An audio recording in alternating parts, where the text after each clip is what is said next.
Hello everyone and welcome back to Dr. Debt Free. In today's video, we're going to go over my March debt payoff update or my March debt payoff recap. And to do that, we're going to be using the Budget by Paycheck Workbook by the Budget Mom. If you are ever interested in getting a great financial planner that you can use to keep track of your debt, your savings, all of your budgets, this one's my favorite. And I've linked it down below just in case you're interested in the description box. So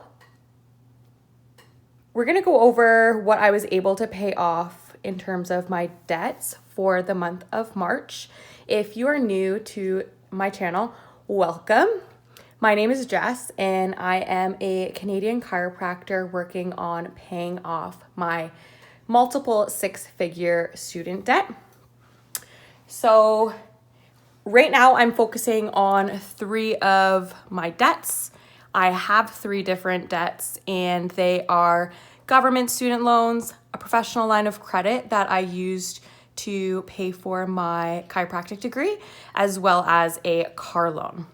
So right now, the big mama that I am focusing on is my professional line of credit. And you'll see here, I've listed that in this book as my number one priority. The reason it is my number one priority is because it is my largest debt, but it's also the only debt that I have right now that is collecting interest. My other two, so my government student loan as well as my car debt, are at a 0% interest rate right now. So for the month of March, we ended the month with $25,195.72 left to pay off for my government student loans. OSAP here is the government student loans in the province of Ontario, and they are at 0% interest at least until March of 2023. So I'm only making the minimum payment, which each month right now is $199.97. But the nice thing about not having any interest coming from these payments right now is that all of this payment goes straight to the principal. So all $199.97 goes right to the balance each month. For my line of credit, this is the one that I was able to pay off the most this month. And we'll talk a little bit more about that down in these extra payments down below. But I ended the month with $135,997.36. Right now, the interest that's being charged for this debt is 2.7%. And this just went up recently from 2.45%. The reason I'm focusing on this one is because I foresee that the interest rate will keep on raising while interest rates in general are raising around the country just due to inflation. So this month I made a minimum payment of $200 on the first. For my car loan, this is something that was actually bought out by my dad last year, fortunately. So we've agreed upon a minimum payment that I pay him each month just so I can save on interest payments. So at the end of this month, after making my minimum payment of $428.03, I finished the month with $29,533.83 left. So very excited. This one used to be in the 30,000s, so I'm happy we're now entering the 20,000s.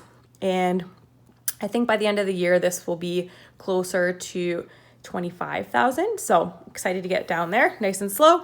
And just as with my government student loan, because I'm not paying any interest on this, everything that I am paying towards this is going straight to the principal. So going down into the extra debt payments, I will link my Transfer Tuesday video up here if you have missed those. But each week I tend to try to contribute something to a debt.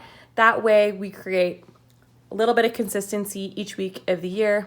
A little bit of consistency can really provide big results when you're doing it 52 weeks out of the year, especially if you're doing that for years in a row.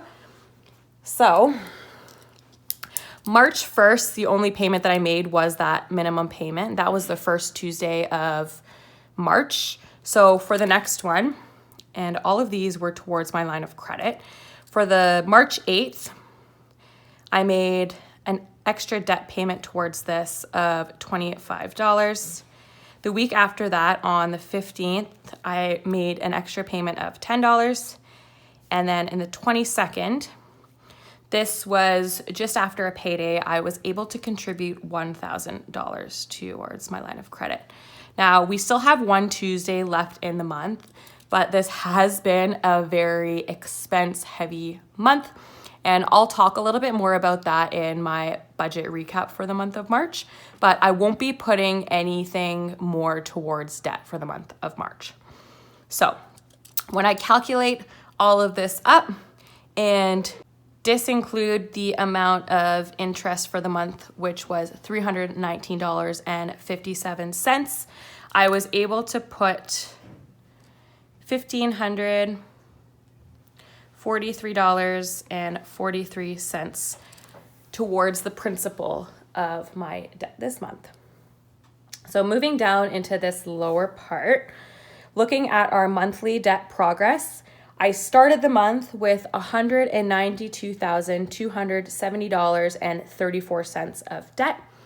And after making this principal payment, I was able to finish the month with $190,726.91. So we're getting lower here. We are almost out of the 190s, and that is definitely going to be one of the goals for the month of April. So the total debt monthly progress, the way that you calculate this is by subtracting $190,726.91 from last month's ending debt balance, which was $192,270.34. And that actually gets our principal, it equals our principal amount that we calculated. So $1,543.43. Now, to calculate our total debt monthly progress percentage, what we do is divide our total debt monthly progress by the total debt that we started with. And when I calculate that and multiply it by 100, we get 0.74%. So almost a full percent change or progress that we made this month. Considering I had over $200,000 of debt, I'll take it. Moving on to our overall debt progress, I started this debt journey, or this debt-free journey, with $207,627. This month total debt balance, we calculated that over here just by adding all of these together, is $190,726.91. To calculate my overall debt progress, what you do is subtract this month's total ending debt balance from the debt that we started with. And when I do that, we get $16,900.09. So getting closer and closer to that $20,000 mark. The overall debt progress percentage is calculated by dividing the overall debt progress by the initial total debt that we started with. And when I did that and multiplied it by 100, we get 8.1%. So like I said, we're getting closer and closer to that 10%. I am still super proud of the progress that I was able to make this month. Debt payoff was a big focus, but it wasn't the highest priority. Saving up for my tax payment for April was the highest priority. So I see this payment going higher and higher as the year goes on. And I'm actually hoping that this total monthly debt progress is going to be around $3,000 or just above $3,000 for the month of April. So if you're interested in seeing that, stay tuned. And I want you to let me know in the comment section down below, what progress did you make towards paying off your debt for the month of March? And if you're interested in watching my April budget with me video, I'll link that right here. We'll see you in the next video.